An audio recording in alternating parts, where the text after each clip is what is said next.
지난 10월 자영업자 폐업 수는 통계를 시작한 지난 6월보다 16,000개 이상 줄어든 것으로 나타났습니다. 이는 올해 두 차례 정부가 지급한 민생회복 소비 쿠폰의 효과로 분석되는데요. 다만 일시적인 효과일 수 있다는 지적도 나오고 있습니다. 방효정 기자가 보도합니다.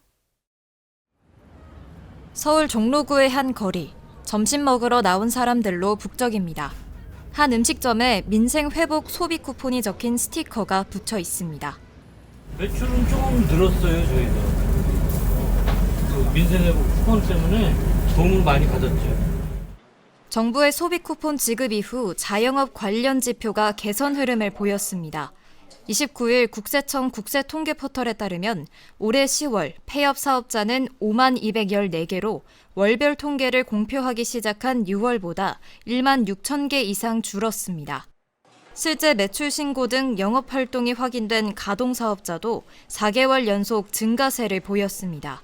지난 6월 1,027만 5,520개였던 가동사업자는 지난 10월 1,036만 5,773개로 집계됐습니다.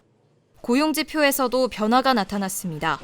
고용원이 있는 자영업자는 지난 3개월 연속 증가했으며 지난달 148만 7천 명으로 1년 전과 비교해 7만 5천 명 늘어났습니다.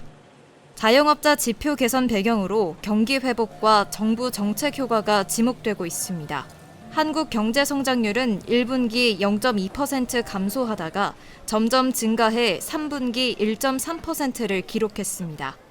한국개발연구원은 지난 7월 소비 쿠폰 지급 이후 6주간 쿠폰 사용 가능 업종의 매출이 지급 직전주보다 평균 4.93% 증가했다고 분석했습니다. 또한 한국개발연구원은 지난 11월과 12월 두 달 연속 소비를 중심으로 경기가 개선되고 있다고 진단했습니다. 다만 이 흐름이 지속될지는 미지수입니다. 고환율에 따른 소비 심리가 변수로 작용할 수 있기 때문입니다. 한국은행에 따르면 12월 소비자 심리지수는 109.9로 전월보다 2.5포인트 하락했습니다. 소비 심리는 낙관적이지만 지수 하락폭이 1년 만에 가장 크게 나타난 겁니다. 또한 구조적 회복이 아닌 자영업자들의 버티기 국면일 수 있다는 우려도 나왔습니다.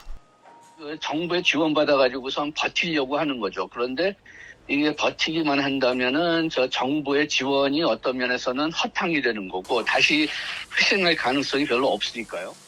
단기간 반짝이는 효과가 아닌 장시간 지속될 수 있는 흐름이 될 수 있도록 연속성 있는 후속 대책이 필요해 보입니다. ABC 뉴스 방효정입니다.